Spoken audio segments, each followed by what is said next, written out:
What is going on? I told you we're going to be back every Tuesday now. We had that short hiatus every other week for a while, but now every single Tuesday back with an episode of Dynasty Theory. Of course. Well, I'm John Bauer, but nobody cares who I am or what I am. But we're also joined by, I don't have a fancy special intro for you tonight, but we're joined by Dan Lamagna. That's at FF Coach Dan on Twitter. What's up, Dan? We care about you, JB. I mean, we're like two little kids in the backdrop waiting for the show here, heckling you. I mean, it's good to see you tonight, brother. But I'm ready, man. This is that time of year where you get me in like game shape. Like you're the coach and I'm the player now. You know, even though I have that, FF Coach Dan tagline, you are getting me in rookie shape right now. You're making me study and I like it. Yeah, Mitch messages me, "Hey, bud, everything okay?" I didn't say, "Hey, bud." I said, "Hey, what boo." did you say? How'd you phrase it? I said, "Hey, boo." Hey, boo. Oh, hey, boo. Yeah, and I said, yeah, I'm fine, but I'm annoyed. Like, sometimes I get annoyed. I'm not always happy-go-lucky Mr. Chipper that everybody's always so used to. I never get fired up. I see some people in the chat. What's going on, Jeff, Peter? And as you can see, we're joined by Mitch Sorensen. Is that a new haircut? Is that a fresh haircut? It is. It is a fresh haircut from this weekend. You know, I was due. But it's Combine week. I mean, this is like amazing. Wait, when is next week? Are you referring to our show as being Combine week? I think he's referring to our show. Like he's kind of contextualizing our show as Combine week, but he is misleading the listeners though. Combine week. That's why right here on the notes. Well, I want to talk about the Combine, but I was like, Combine. What? Did I miss something? No, but we are going to talk about it because there was some news that I want to bring up. And then they did a 180 on us after the show notes were created, but we're going to talk about it for a little bit. So, Mitch, Combine week here on Dynasty Theory. Yes, sir. Should the three of us take part in a Combine? Oh, my God, that would be a sight for sore eyes. I'll do it. I've done it before, but they were like, that was like a different lifetime 20-some years ago. The hamstrings can't hold like they used to. Yeah, I would definitely end up in the hospital. But, all right, so NFL Combine, it went from there being a Combine bubble where players couldn't bring in maybe all of the training staff that they would have liked initially. And a lot of the agents came out, right? And they were like, expressing their concerns and saying how they're struggling with the Combine. I'm looking at a tweet from Mike McCartney. Players get optimal nutrition and rest for games. The Combine, almost the opposite. Improper rest and diet, then tested in a cold, sterile environment. It's part of why guys test better at pro days, and somehow the NFL has now made it worse. It didn't even take 48 hours. The NFL comes out and says, we just informed the players that we're going to change our policy, and now they're allowed to be out of the restricted areas. The training staff can come in. They still recommend all the players are wearing masks, and they recommend they don't go outside of the bubble, but they are allowed now. Dan, I got to ask you, because you just said you've taken part in, whether it's a coach or as a player, in kind of like Combine type events. What kind of impact would that have on these kids coming in? And you hear the concern from these agents. What if they were stuck in that bubble? How do you think that's going to impact them and affect them? Yeah, it's great to see the NFL really thought this through. Like you said, JB, not even 48 hours and they're going back on their policies. So obviously they didn't think it too well through. But, again, now I didn't have that. I needed a couple extra tenths on my 40 and a little bit more height to be able to go to an NFL Combine, right? And probably a little bit better grades too. But I was that guy chasing NFL dreams and had the opportunity to go to Combines that they hosted. Now, I had to pay to go to those Combines, but there would be scouts there, whether it be from like arena football or Canadian football, and it was a chance to get exposure. But similar to a lot of these prospects going, they don't all have a lot of resources, So you're traveling, you're going to Indianapolis.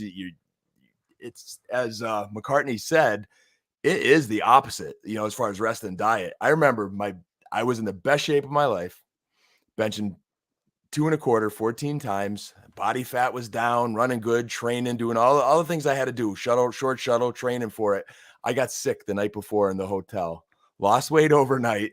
And the next day I put up only like 9 times on the bench, and like so it affected me, you know. What a joke.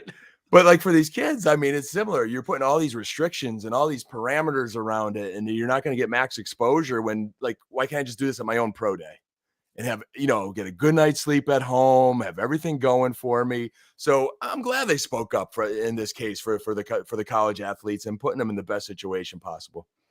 And if you're doing your pro day at LSU, you're running a 4.340. It just happens like that. Mitch, I feel like you like situations like this and kind of diving into these conversations. Do you think like this outrage by whether it was the players or the agents themselves, do you think the reaction was warranted, or do you think it was an overreaction? Do you are you in the camp? No, just if you're in a bubble, you're in a bubble. Just go do it.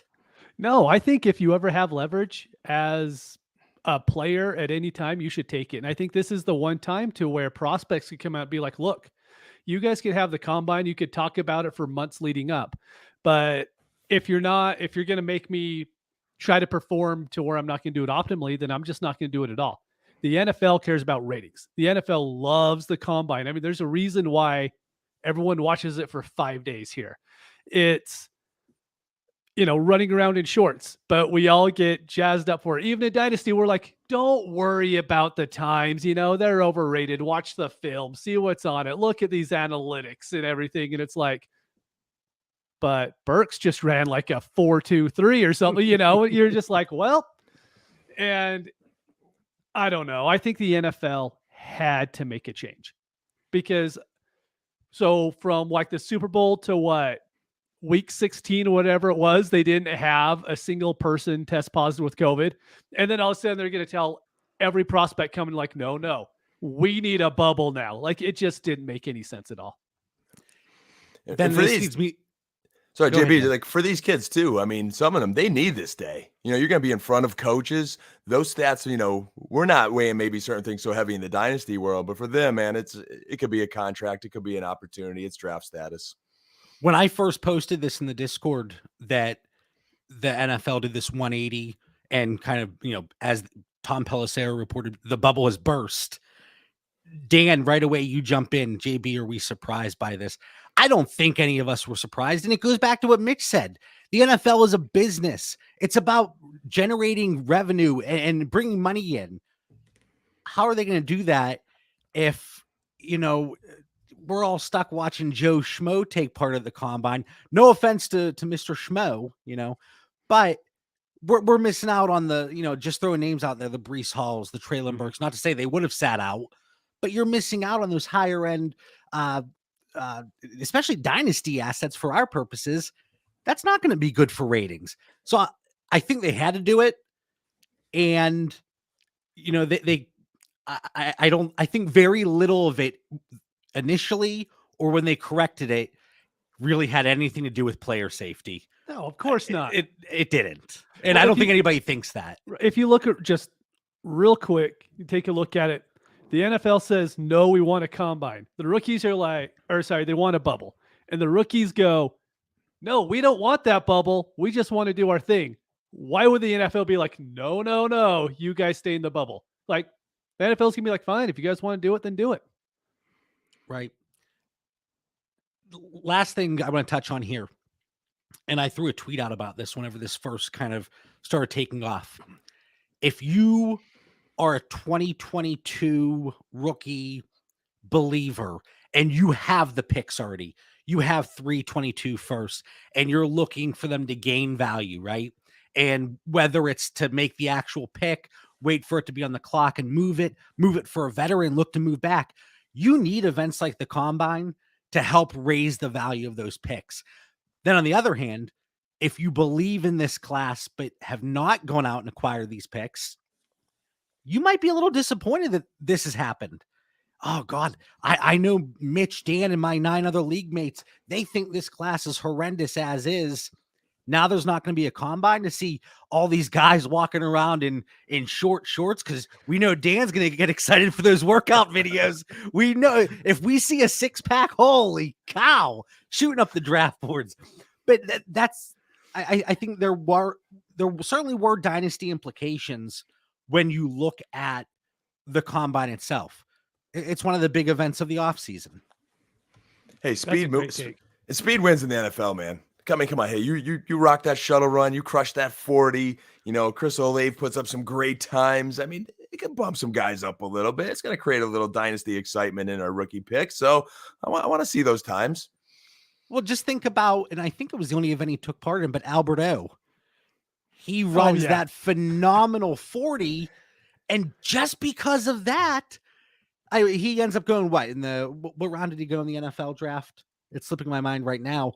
But for dynasty and fantasy purposes, especially if you're in tight end premium leagues, he shot up boards just because of that. People still like him. Like going Because of into that. this offseason, people still like him. And I'm like, I still like Alberto. I still like him. Why? Did you see that 40? No, this is a completely different conversation, but I like him in that offense because especially when Noah Fant misses time, but even if he doesn't, he's still somewhat used. Again, it's like that 2 PPR. I'm not talking about him going out getting 50 targets a game, but when we talk about the 2 PPR leagues, you get like, you're on bye weeks and you get 3 catches for 40 yards. You're like, yes, that's like the typical, if Evan Ingram topped 10 points, I was ecstatic those weeks. So, hey, and Alberto, if he doesn't run that 40, unless you're really up and you're watching him catch balls from Drew Lock and you're aware that he has that speed, you were getting him at a bargain. I mean, you're getting him for free. So it did put him on the map. And he ended up going in the 4th round. I wanted to say 5th initially, but it was the 4th. So I'm glad I didn't say 5th. Anything else in the combine in the situation? I get to clear the air. The combine is not taking place this week. I don't care about the real combine. I care about us talking about the combine. Well, we're going to talk about it more, once it hits us here in the face. But the combine, anything else, Dan? It's because Mitch is drinking seltzer tonight. That's what it is, JB. We warned him before the show, changing his beverage of choice tonight. It better not affect his performance right out of the gates. Right out of the gates, he threw our listeners off tonight. Threw everybody off. Threw us all for a loop. Starting today, NFL teams can place the franchise tag on players that are, impending free agents, and they have until March 8th. Give me a prediction, Mitch, and don't tell me you don't have anybody. Do you have somebody? I have someone, but none of us are allowed to say Devonta Adams because that's boring. That's fine. So I'm going to go with Mike Williams just as a shot in the dark. Do I think he really will? No. But the truth is there's not a lot of really good offensive players that you could see getting the franchise tag this year. I wanted to say Rashad Penny just for the fun of it, right? But I mean, Mike Williams is a guy to where I think he will draw significant interest in the free agent market. And maybe the Chargers just do it so they could tag him and then maybe trade him afterwards. They probably won't get the 2 first that they would get if someone signed him on the franchise tag, but maybe they could trade him. The other team rescinds it and they get a little something out of it instead. Yeah, Mike Williams is probably the most interesting candidate here. Again, outside of Devonta Adams. And let me just run through names really quick. Here, did you have something? Let me give mine first, because then it's gonna be like I'm taking a name off your list. Okay. I'd want to say Mike Giuseki. I cannot see why Miami would want to let him go. And there's a lot of interest. He's been one of the names I've seen thrown around, tweeted around, this big tight end class. A lot of teams are interested and high on him. All they have is Waddle. Maybe Devontae Parker if he's back or healthy. Who knows what they're doing? But to me, it's Mike Giuseki. I'm franchising him. You always throw that soft G at me, and it really throws me off. Giuseki, my bad. You threw a Chris Olave earlier, or Olive, or how did you pronounce it? It's not like me saying Jonnu Smith. Who am I to criticize anybody? Jonnu Smith. Looking at the names here, and I'm starting from the bottom of my tiers, okay? So these first few to ignore. But looking at free agents, Will Fuller, Jamison Crowder. We need to be Rich's boy. DJ Shark, Russell Gage, Jacoby Myers, Michael Gallup, Christian Kirk, Juju, Allen Robinson. So in that list, I think that last tier, you could start to talk about it. How pissed would Allen Robinson be they tag him again? If he got tagged again? Right? He was tagged last year. Correct? He was. Yep. Juju, it's all but official that he's not going to be back in Pittsburgh. Christian Kirk, I mean, I think we're still too low here. Michael Gallup. Michael. I have to replace a lot of jerseys here with possibly this off season. Then we get to Mike Williams. And that really is the one in terms of cap situation. Is that realistic for them? I didn't look it up, to be honest with you. But honestly, right now with the cap, it's not a concern with 90% of teams because almost everyone can fit them under unless you're the Saints. The only other wide receiver option would be Chris Godwin. Yeah. So real quick, the Chargers have $56 million in cap space, so they're completely fine. Okay. So Mike Williams could be a realistic option. But based on these reports, and I don't know how legitimate some of these are, but it sounds like Mike Williams may want to test the market and get that wide receiver one money. I'm sure he wants to. It's just I want to test it. I tell work that every day. I'm like, hey, listen, I'm going to test the market. My boss goes, all right, good luck, JB. Chris Godwin, is the injury too much of an issue? Well, the cap too. They're in a bad situation. So he got franchised last year too. So I'm trying to remember. It goes up quite a bit now because last year it was only 17 or 18 million for a franchise tag on a wide receiver isn't bad. But when you get tagged a second time, it goes up quite a bit. And I would guess it's close to 20. And then if he gets tagged again, it goes up to like 25 or 26 million. Yeah. In terms of cap situation, there's no way the Cowboys tagged Dalton Schultz. No. I I saw that blurb too, and I'm just like, yeah, it's not going to happen. I'm telling you, you brought up Mike Giuseki. I'm going to say it again. Dalton Schultz is going to be a Miami Dolphin. I'm telling you. Take that to the bank. Darren Fells. It might be Darren Fells. Evan Ingram. Darren Fells. Evan Ingram, I think he's on his way out of New York. And then Devonta Adams, that's the big one. So What we're seeing with Devonta Adams, people are saying, well, if Aaron Rodgers, and this report came out today, if Aaron Rodgers is waiting to see what happens with Devonta Adams, allegedly, there have been no talks since the season ended between the Packers and Devonta Adams in terms of a contract. So I think we're going to end up seeing the Aaron Rodgers situation resolved probably before Devonta Adams. Yeah. I mean, he'll get tagged. I don't think he'll get a contract before that, but they could tag him. Adams? Yeah. He might not sign it, but they'll tag him. Yeah. Kevin in the chat, Evan Ingram is exciting. The Chargers would be super interesting. Yeah, it would be. I know some people talked about that as a landing spot for Giuseki if he's no longer in Miami. So anyway, I hate the franchise tag because it puts the dynasty assets in limbo for a year. Like from that perspective, right? Yeah, especially if it's with a quarterback, because any team can do the Cousins deal. You do it for 2 years, and then if they don't prove it after 2 years, then you can let them walk. And that dynasty is killer for value. Yeah, it is. Because, quarterbacks, I feel like it's a little more forgiving because if you're 27, 28, 29, 30 years old and you get tagged, you're probably going to play somewhere most of the time, most likely.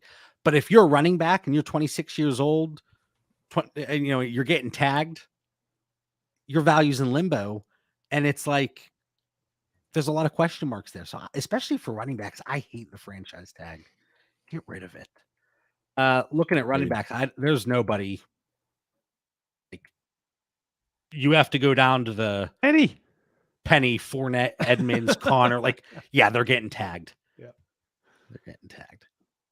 So anyway, once more information comes out, we'll be talking about the franchise tag. But I just want to throw, if you guys had any interesting predictions. There really isn't any. And we came up with Rashad Penny. That's right. That's a winning formula. I'm super excited about this portion of the show because finally, I know a lot of listeners are excited about this portion of the show. We're going to talk about rookies tonight. Something we've been talking about in the Dynasty Theory Discord, within the Dynasty Theory Patreon, $5 a month, free through the end of February. But we've been talking about this 24/7, and now we're bringing it to the show here. I want to touch on the rookie quarterbacks And not so much a deep dive on any of these guys, but the class in general, how we view it in terms of top end talent and depth, maybe comparing it to previous seasons, ideal landing spots, which a lot of people know, versus kind of like the oh crap landing spots that we kind of saw to an extent last year. Dan was big on Zach Wilson pre-NFL draft. He goes to the Jets. And he didn't quite take flight, so to speak, in year one. Did you like that? That was pretty good. Jets could do that to you. I know. All right.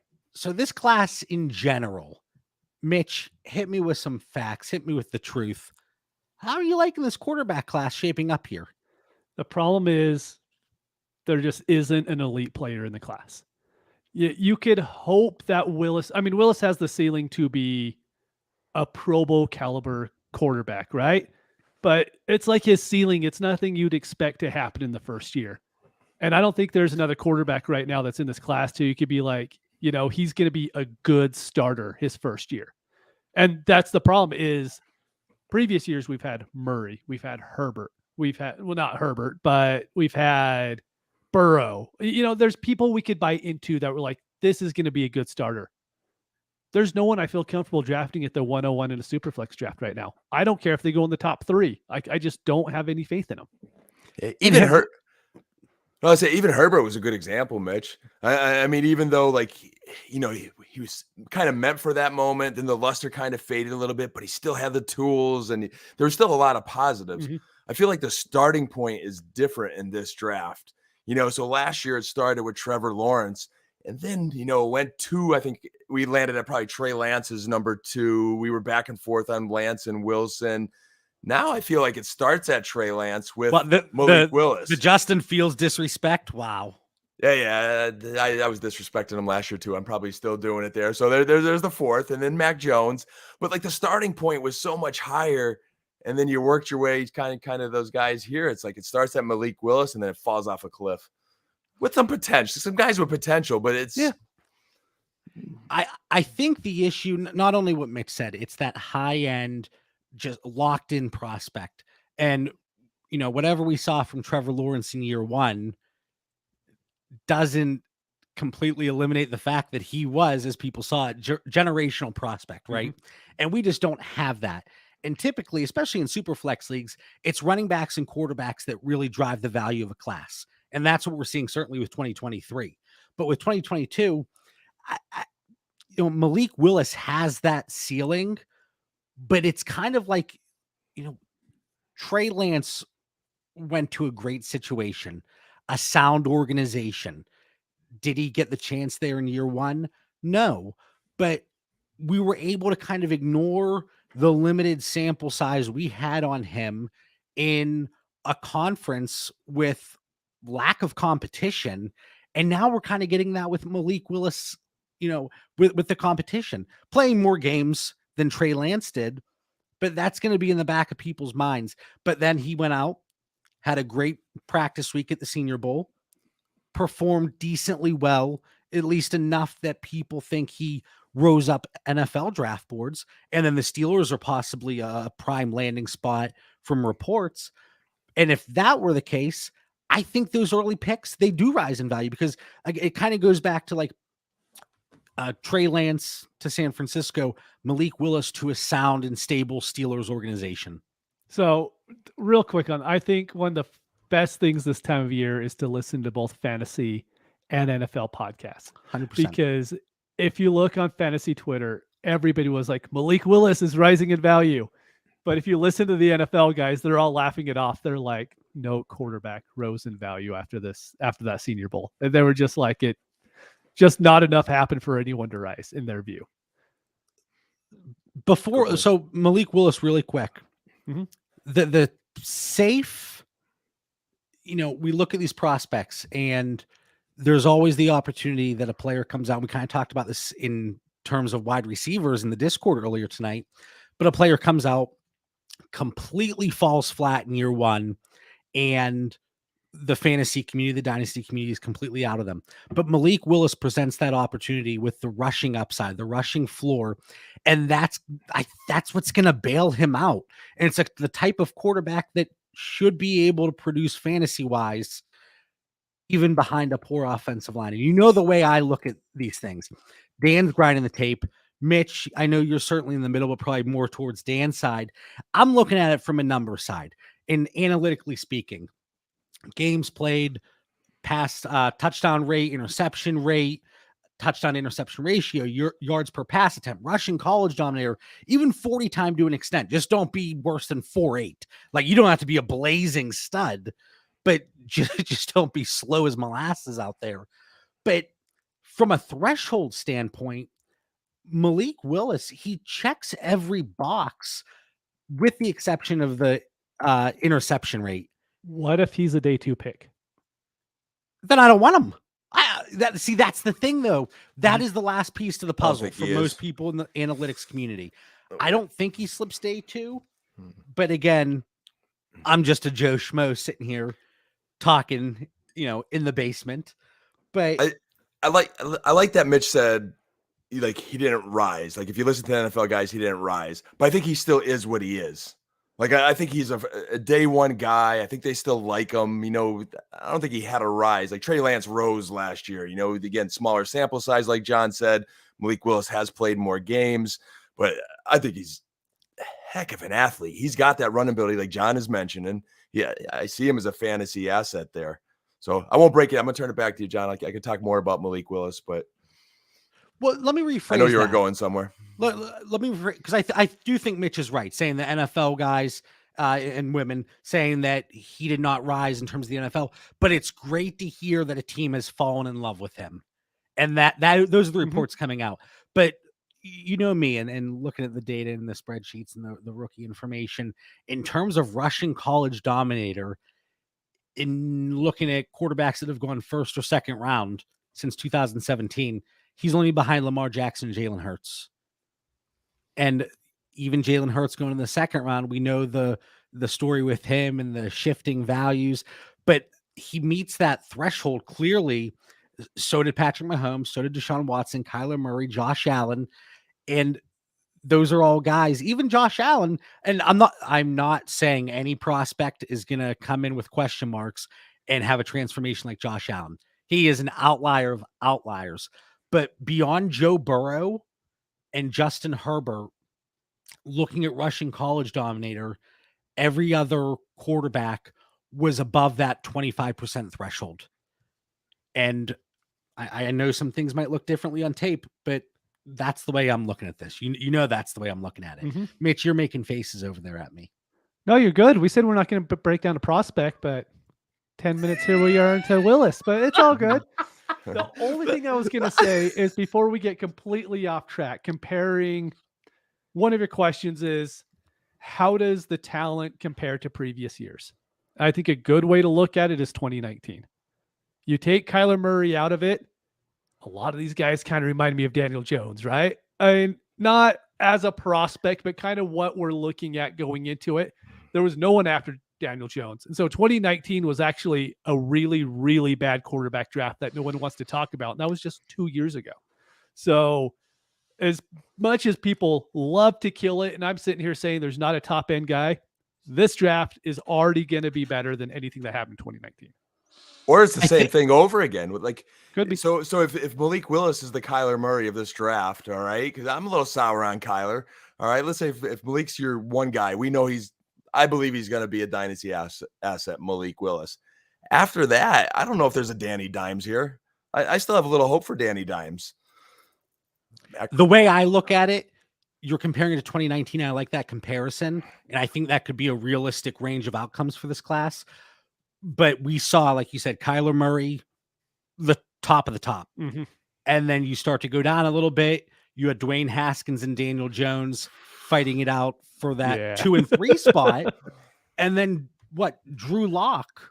Mm-hmm. And then even people really, buying into Will Grier.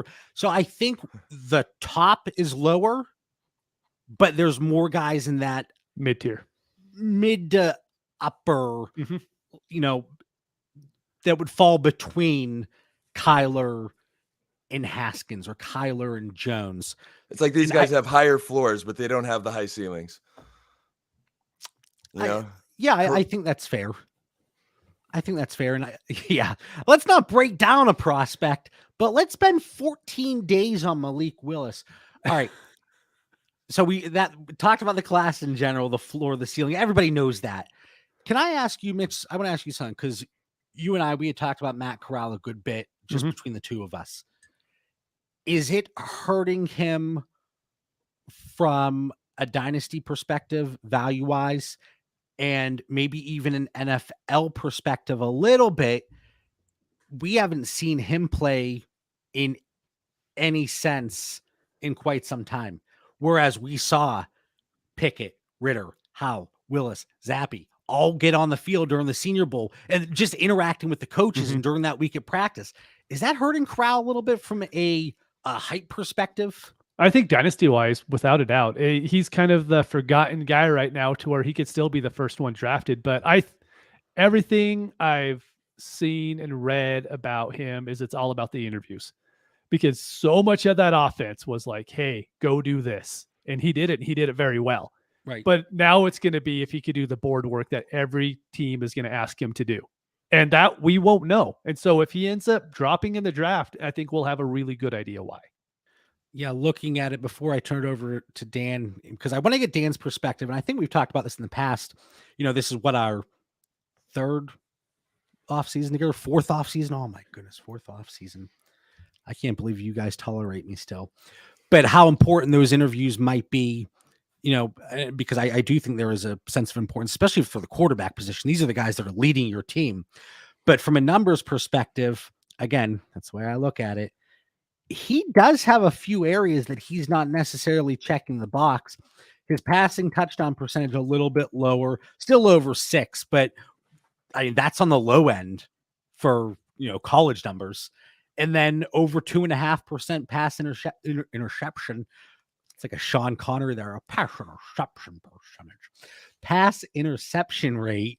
But the ratio overall, yards per pass attempt, even the Russian college denominator, he met those thresholds. And again, that's important to me. But even I want to save 1 point for when we get to Carson Strong, because I want to go in a little bit on him. But Dan, what are your thoughts here? Overall, Matt Corral, is it hurting him that he hasn't been, in the media as much as the other guys? But then how important is the interview process for him? It definitely doesn't help him. I mean, does it hurt him? He's got time here to kind of make it up, have a good combine, get in front of coaches, do some good things. There's some time to get some momentum back. I imagine his ankle is going to be fine, so he's going to have a chance to show that he's healthy at some point. I do see him more as a project as an NFL quarterback, but it's also still evaluating. We have some time here.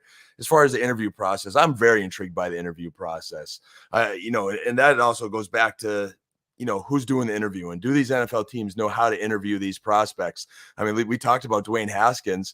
I mean, do they really do their digging on this guy? I mean, everything we saw in the NFL was a guy with bad body language on the sidelines, in the clubs that he doesn't belong in during COVID at the worst time when nobody knows anything about COVID. I mean, there was just no work ethic, character questions. And then who's vouching for him? Urban Meyer. There's a great guy to say you got to put talent around him. You just got to put talent around him, guys. So I think teams have to do their homework and have to be able to separate the Matt Corrals and the Sam Howells and the Kenny Pickett's. And, there's a lot of guys in that 6 foot, 6'3", 200 kind of similar attributes. They all could kind of run a little bit. They could throw a little bit, but there's question marks with all of them. Which one of these guys is great character? First one there, last one out of there, could break down defenses, is studying film, doing all those things. Someone's got to separate themselves of this class. And that's where I think those interviews really come in. I'll just make my point right now. So I mentioned Carson Strong. Everybody wants to make the excuse for him that, well, he didn't have the rushing upside, but he was working through injuries, right? He was working through the injury. And Mitch, you brought it up to me, a while back. But Matt Corral, while he did get injured at the very end of the season, the ankle injury, he got injured in October, the other ankle, and he's fighting through it. And they brought that up on multiple broadcasts throughout this season, that he was battling through this injury. And I know it's not the interview process, but Dan, as a coach, that's something you got to love. Your guy is going out there tough as nails, playing through an injury, competing against teams in the SEC. Hold on. Didn't Carson Strong play through his injury too? Didn't he come back early and play through his injury? No, but people were making the excuse for him. Well, that's why he wasn't moving. The dude's a freaking statue. Oh. Listen, and I know now I'm getting riled up. I know. Listen, from a fantasy perspective, you do not need a rushing quarterback. You don't. I'm a big Matthew Stafford and Kirk Cousins guy, but it makes you a safer asset. I'm concerned about Matt Corral being a safe asset too. And, I like how you talk about that toughness, John, but there's toughness and then there's reckless. Like you watch a lot of his running and he is kind of like, he's a competitor. He's a tough competitor. You can't do that. You cannot do that in the National Football League. Some of those runs that he's taken, he'll get killed. When I was going through one of the first runs I saw from him, he like got out of bounds and it was fine, whatever. And like I start like typing in like, knows when to avoid contact. The very next time he ran, he got leveled. He got back up, but he got smacked. And I was like, all right, I'm going to delete that comment. And then I started to see a little bit more of that where maybe it was a little bit of reckless, but hopefully you can learn how to slide. You just can't run like that in the NFL, so you have to be able to throw the ball. We'll see. All right. So we did touch on Corral. We touched on Willis. The secondary, I don't want to say secondary because a lot of people have Sam Howell as their quarterback one. I'm bringing him up later. I thought we were like going to go through your list and we're going to bring some guys up. Well, see, the thing about that is you deleted it. No, I still have it. I don't even know, like, what question are we on now? Because I'm looking at my rookie sheet. I didn't even get to the questions. I just thought we were going through this list. All right, you're good. So Howell to me is the most intriguing prospect for the quarterback class. The reason why is he has good size. So even he can run, but if he gets popped, he can get back up. I think he weighs 220 or something like that. And a big reason why I like him is because he isn't the best prospect in this class. So I think there's a very good chance he drops. He drops to Tampa Bay. He drops to New Orleans. He drops to Detroit with their second pick in the draft. Every single one of those teams has a very good offensive line. The Saints don't have any weapons, but besides them, the Lions have weapons to throw to. The Buccaneers have elite weapons to throw to. And that's what I want with this draft class. I don't want the guy who's going to go to Carolina. I don't care who goes to Carolina. I guarantee you I will not have them on my dynasty teams because they do not care about building an offensive line. Give me the guys that are going to go towards the end of the draft to really good teams. I wish I could say Pittsburgh. I really do. Kind of feels like they don't care about an offensive line either. But that's why Malik Willis, not saying he would flourish in that situation, but I always talk about it, the rushing ability. And, Matt Corral, he can run. He has escapability. Sam Howell, he can run. Desmond Ritter, he can run. Kenny Pickett, we've seen it. So there are a lot of quarterbacks that can run.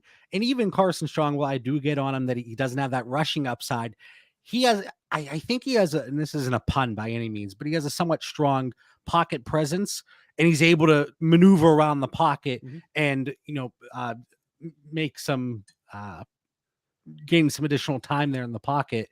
But like at Nevada, though, I mean, he's got a strong arm, Carson Strong, and I think he is someone will take a chance on. And, maybe we do in Dynasty in our later rounds, but he's a day 2 prospect. Mitch, you're going to beat me to it. What are you thinking right now, Mitch? Carson Strong. Okay, Dan, you're not going to like this. I think Carson Strong gets drafted before Malik Willis does in the NFL draft. Not a chance. Let's come up with a bet. I will bet heavy on this. Going to fall in love. I'm not but this is my take: is there's going to be an NFL team, Denver Broncos, who fall in love with the 6'4" quarterback out of Nevada. It's going to happen. Not that much in love. Mitch, what I thought you were going to say whenever Dan goes, yeah, Strong looked good at Nevada. And it's like, well, last year, Zach Wilson looked good at BYU. Josh Allen went to Wyoming. Time out. Where's my challenge flag there? No, there's look good. Zach Wilson looked phenomenal. Zach Wilson was making throws all over the film. I didn't see a Zach Wilson highlight film from Carson Strong. I see a Carson kid Strong with has a arm better strength that could. Zach Wilson's arm's fine though. He's just a small It's kid fine. that looks Baker's arm's fine. young but we enough don't to be care your about that. son, but he just. I think there's a big disparity in talent there between Zach Wilson and Carson. I have two Strong. concerns. One is with Carson Strong, and then I want to transition to Kenny Pickett. If you watch Carson Strong, and man, listen to me, if you watch Mr. Film Guru over here, throw the spreadsheets away. I love it. I love it. But if you watch, I didn't even get to my point, and Dan's cutting me off. I still want to comment on Sam Howell from before. You guys went too fast. But go ahead, JB. I'll come back to Sam Howell that we were talking about. If you watch Carson Strong, if he's able to sit behind that line, he can make top-notch throws. Once he's flushed out of the pocket, especially when he was rolling to his right, so many of those balls just sail out of bounds constantly. And even ones that, okay, maybe he was throwing that one away. There were some, though, you're watching and you're like, there's not going to be a completion here as soon as he gets flushed out of that pocket. So if he can't, who is it? Ronnie in our Discord, if the Tampa Bay Buccaneers draft Carson Strong, he's going to have a freaking conniption because he's been calling it for a couple months. He's like, write this down, save this, pin this. So he's going to go nuts if they draft Carson Strong. But he could, I think, he needs an offensive line. He needs it. But Mitch, you've been saying this. Carson Strong is the type of quarterback an NFL team's going to fall in love with. In day two.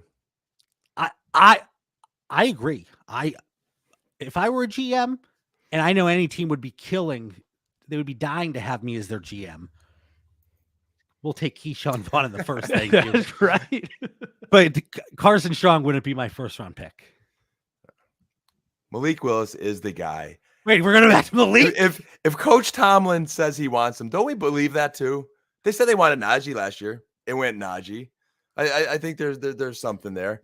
And that's an organization where I think we mentioned, you said, I think Mitch said, doesn't want to get the O-line right. I think they do. They just haven't figured it out yet. And they're a team that has had a lot of needs and they just haven't been able to fix it all at once. So I think they got their running back. Dan, do you want to go back to Sam Howell now? Do you want to go back to Sam is a guy I thought it was going to be really high in this conversation a year ago. And without all the talent around him, it kind of fell off a bit. He does have a little bit of size, Mitch, but he's still only a 6-foot quarterback. He's still kind of in that, Matt Corral. He's just, but he's a thick beefier. 6 foot. He is a 6 foot. But he seems to have good instincts and ability that does make some NFL throws. So I kind of like him a little bit more. But he's a guy that I would say I would also hope finds a good situation. I'll be curious to see which NFL team takes a chance on him. From an NFL perspective, and Mitch, you always pay a little bit more attention on a yearly basis to this than I do, but I've seen so many mocks from so many people. Mm-hmm. These quarterbacks are all over the place. Oh, they are. And then, oh my goodness, somebody tweets out, it's like a consensus mock, and it has like 7 or 8 people websites listed and it takes their average, the range of these players. That consensus had 2 players in the first. It was Malik Willis and Desmond Ritter. Like if those are the 2 that go, like I think Malik Willis is a first round quarterback. Mm-hmm. But if Desmond Ritter goes, and I think I said this in the Discord, I was like, I will chop off my foot and feed it to a squirrel. And then somebody commented like, I signed up for fantasy football. This sounds like a different fantasy. I don't know what's going on. But then some people have Matt Corral going top 10, mm-hmm. Sam Howell creeping around, Desmond Ritter in the first, maybe even late second. It's all over the map.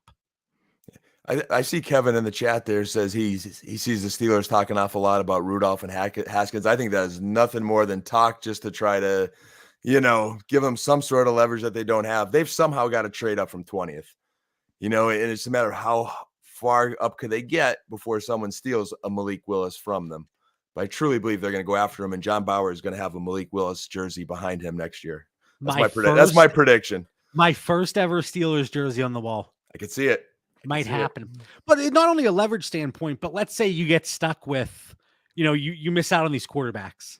You can't bring in a free agent or somebody gets traded. Hey, Mason, we believed in you this whole offseason. We've been talking you up, kid. You got it. We know you can. Keep morale up kinda just in case. Cover their butts a little bit. I could see that. I keep waiting for Mitch to jump in. Mitch, go get a seltzer. No, I'm letting you guys go. We have a comment about Desmond Ritter in there from Jeff. I don't know if we want to go there next. He's next on your list, John. Yeah, let's the Riddler. Desmond Ritter is the quarterback Dan was describing. First one in, last one out. Great leadership ability, but huge question marks overall, even though I like him. And that's Jeff's words, not mine. So to Jeff's he's point, a real gym rat, real heady player. to Jeff's point, I mean, you watch that game versus Alabama. He is all those characteristics. He is that guy. Great kid, competitor, try to rally up the troop on the sidelines. But when you watch that Alabama game, I left it very underwhelmed. I was really hoping for the kid. Everyone in the nation was rooting against Alabama. So you're hoping, but it was just a defensive game. He couldn't move that offense at all versus Alabama. So I was very underwhelmed from there. And I think that's not what we're looking for in Dynasty Fantasy Football, is an underwhelming feeling versus a game versus Alabama. So I'm looking for a guy with maybe a little bit more tools to be that guy, Jeffrey, unfortunately. I'm rooting for Desmond. Good kid for sure.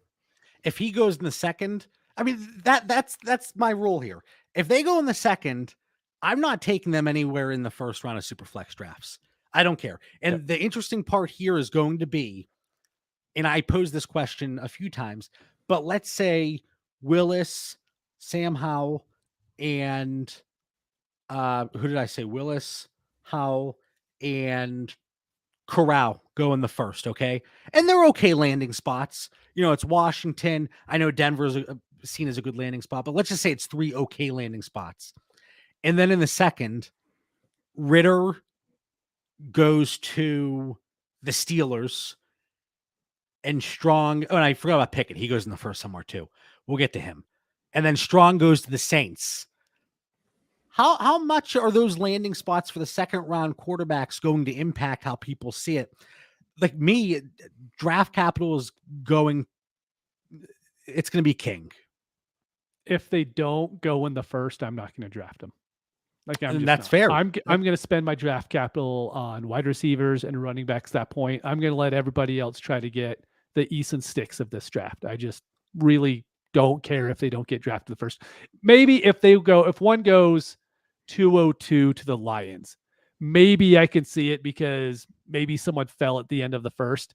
But even then, I would probably only do it because I'm a Lions fan. And if it wasn't for that, I probably wouldn't touch them.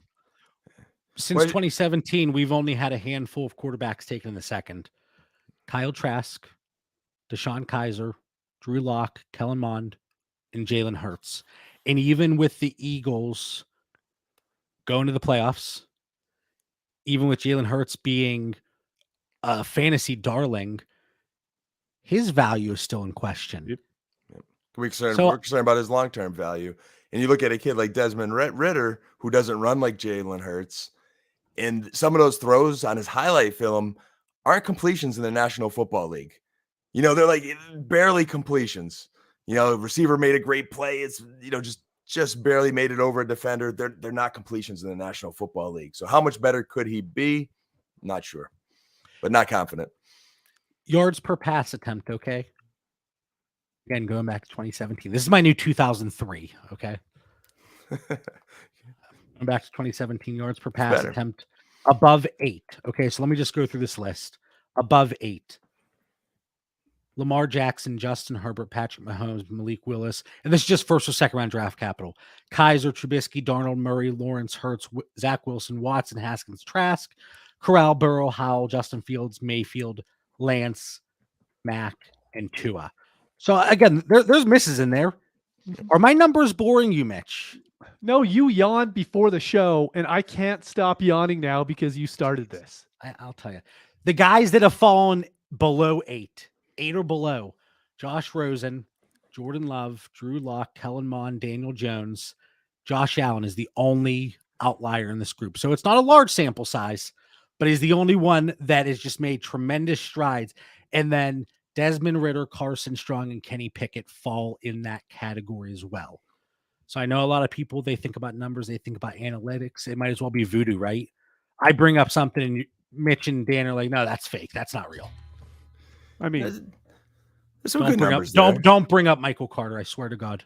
We're weighing it all in there. I love Michael Carter, but I don't think Me we've too, talked Dan. about Me Kenny too. Pickett. And I'm so John, you're from Pittsburgh, so I expected to hear a little bit more from Kenny Pickett from you tonight because he's 6'3", 217, so he's got a little more height than the other prospects, which I like. He's got good vision, seeing the blitz, maybe a notch above Corral and Howell potentially. Does a team fall in love with Kenny Pickett? I almost spit out my tea when you said that. Oh my God. No, he's not going to be above them. He might go in the first of the NFL draft and be above them in the NFL, but I don't know. Maybe this is like reverse bias because he was here in Pitt, but watching those games, he still did a lot of things. Like he was slinging the rock, but same thing I talked about with Carson Strong, Kenny Pickett, he could have had time to sit there in a clean pocket. He gets antsy and he gets out of there in a hurry. So if you go back and watch him, just pay attention to that. Look at the way that you can't even say he's flush from the pocket. It's self-inflicted. He's moving. Sit there in the pocket with the time you have and make a throw. Maybe that's something that will be developed and worked on. Obviously, he took a huge step his last season. He's now 38 years old after that 5th year. But, I think that is a concern. And he's got enough speed. He's got the size. Russian college dominator overall. It doesn't break that 25% threshold. Yards per pass attempt, not great. Obviously, the passing touchdown numbers in his final season were tremendous, but throughout his career, sub 5%.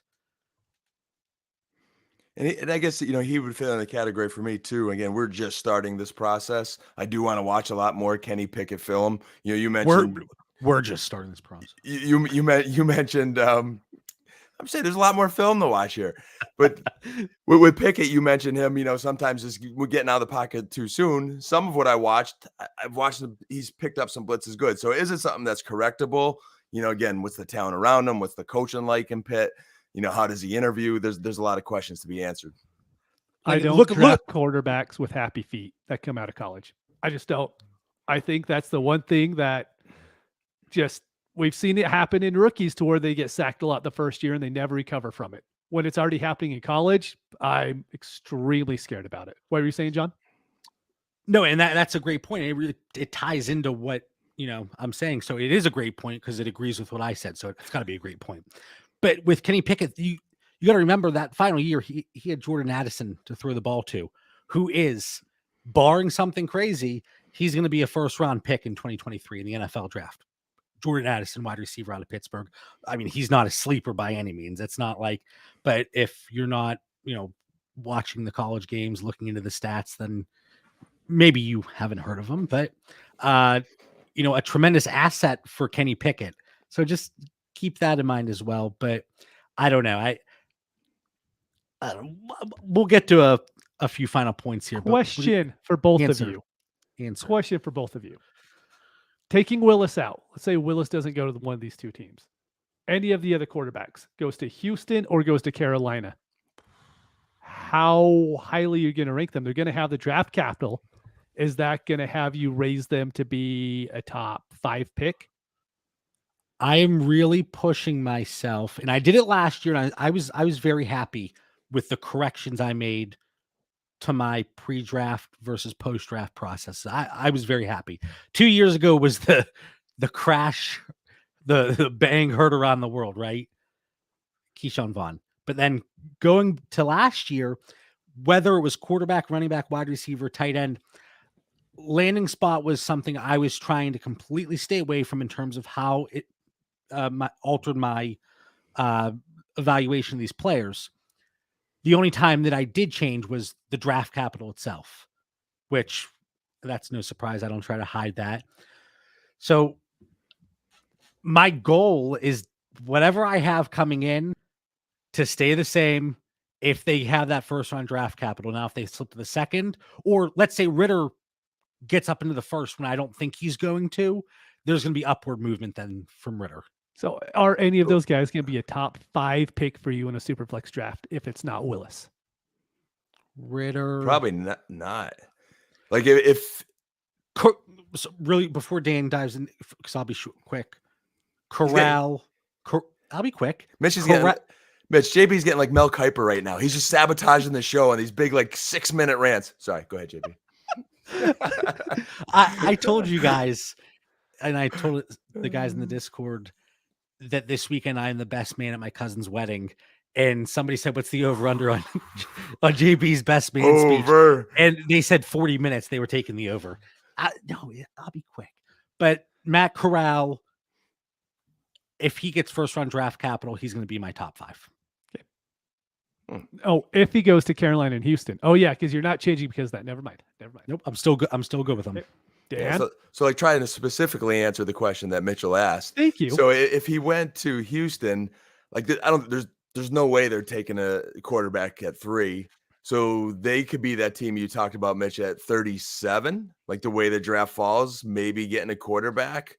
But I'd be holding I don't like anybody in Houston. I just think that organization's a train wreck. And then why'd you draft Davis Mills if you're picking someone at 37? So don't like that. Carolina, I still hold a little bit of hope for the Panthers. There, you have McCaffrey, you have DJ Moore. Of course, you've got the Trembler, Tommy Tremble, maybe Robbie Anderson or someone else, who knows? So that if they could fix the O-line somehow, maybe that's an okay landing spot where he kind of starts creeping close to the top 5 or around it. I don't know if he's quite in it, but I'm just Malik Willis because he's going to Pittsburgh. But if Carolina took Malik Willis, I'd be intrigued. Yeah, I'm staying firm. I'm firm, baby. Bailey Zappi, any opinions there? No. What, 70-some touchdowns at Western Kentucky? Yeah, he'll be a great 3rd-round draft pick for some team. As a placeholder, that's what I have him in the 3rd. I mean, could it be the 4th, 5th? Yeah. He's my last quarterback in my top 60 to take a late flyer on if he fell to me. Yeah, touchdown rate through the roof, interception rate well below the threshold, yards per pass attempt good there. It's the rushing college dominator that is under that threshold for me. But again, I'm just not going to take a stand on a player going in the 3rd round. He's the kid that comes out every year with these like incredible stats that make you look at him, So he catches our attention there. Could he be that real hard, relentless worker that we talked about earlier, and maybe becomes like a Tony Romo? But I wish he was a little taller. He's only 6 feet tall as well, so it's long shot. A bit taller. Yeah, looking at this list, that after the 2nd round, like there's nothing there beyond. I mean, like Jarrett Stidham, Mason Rudolph, the great Pitt Panther, Nathan Peterman. Hey, there's always Tom Brady. I'm sure it'll happen sometime in the next 40 years. Yeah. If you're talking to somebody and they comp a late round quarterback to Tom Brady, like that conversation's over. How do you combat that? How do you debate that? Like you say, yep. You can't. Like, yep, he's Tom Brady. All right, so I got to look at the show notes because I did not look at them at all. When the spreadsheet we're ready for the hammer. Yeah, I think right, so we talked about indirectly answered everything. Yeah, we talked about the landing spots, most intriguing. What's going on? I love how if you write something down, we have to go through it. It's like one of my favorite things about the notes. Or maybe if he would just follow the notes, we'd be all right, Mitch. We'd be on time tonight, but no. But I always say this, and people are tired of hearing me say it. Once the conversation gets going, it just bounces back and forth. We understand, Kuiper. All right. I can't stand you. Like, I don't know why I deal with you. Final thoughts. All right, Dan, wrap it up here. The quarterback rundown, our version of the NFL Combine, talking about it in the franchise tag prediction of Rashad Penny getting tagged. Nothing but love from Mitch and I for you, JB. Just know that always. But hey, we've talked enough quarterbacks for one night. I think we've given a good landscape view there. Maybe Mitch, you might have one more for the road. Who knows? But for me, we're at that time of the year where, we talked about the deadline for teams to designate the franchise tag is March 8th. It's that time of the year where I'm looking ahead to the calendar and what other important dates are there leading up to the combine. For now, March 16th, teams are allowed to contact and enter negotiations with unrestricted free agents who contracts expire. And the new calendar league year officially on the 16th kicks off and free agency begins. So free agency happens before the draft, and that's going to give us some of the answers too there. We'll be watching that closely, and the trading period also opens up on the 16th. Mitch. All right. I don't want to talk too much. I'll get yelled at. That's good. That's good. So this isn't something that I would advise doing, but there's nothing technically wrong with it. So if you're doing a startup draft, let's say it starts this weekend, the combine's going on, don't pick within the first minute. I would honestly tell someone, if someone in the Discord comes up and says, Mitch, when should I make this pick? I would say you stay on that clock for as long as you can during the combine. Mainly because maybe there's a player that spikes that you end up liking, but there's always going to be someone that buys into something. Maybe you're on the clock and the right wide receivers run and you're in the middle of the 12th round and someone just pops. Maybe Doxson, runs 4-3-2 or something like that. I know it's not kosher and everybody hates it. It's the smartest move to make for the next week. I'm making faces over here. If you're watching on YouTube, you clearly have seen that. There's nothing wrong with it. It's not illegal by any means. I hate it. I know. Me too. But again, JB, that's what the clock's there for. Yes. I don't know. Anyway, next week we're going over running backs. My favorite. Awesome. And you know what? We're going to fight. It's going to be amazing. Oh, we are. Oh, yeah, we're going to fight. And the way I'm talking about quarterbacks and their Russian college dominator, once we get into the receiving college dominator for the running backs, I'm bringing the boxing gloves. Imagine the numbers we're going to hear next week. It's going to be glorious. It's just going to be all numbers. All numbers. It's got to be filmed. They got to block, JB. If you can't block, you don't belong on the field. Okay. So you two are in charge of putting the notes together, and I'll lead it. But you guys, this sounds glorious. It's gonna, that's not gonna fly, JB. We'll put it together. You'll edit it in 2 minutes after we put it out. I'll be like, all right, send me the notes. You'll hit send, and I'll send you the revised version that I already have made up right back. Yep. I just, it's a control thing. But anyway, we know. We want to thank everybody for tuning in. Make sure you follow the show on Twitter, and Instagram is back up and running. I got off my lazy butt and started throwing some things back up on there. Both of them are Dynasty Theory FF. If you enjoy our content, check out the Patreon, patreon.com/Dynasty Theory. I always said //Dynasty Theory. It's $5 a month, free through the end of February. We have a ton of exclusive bonus content. I'm doing the pivot point, which is kind of a discussion on market and efficiencies every Friday. Mitch is going to be joining me in 2 weeks.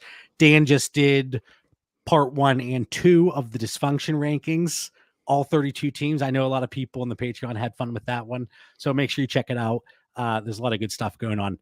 For Mitch Sorensen, Dan Lamagna, I'm John Bauer. We will see everybody next week. Peace.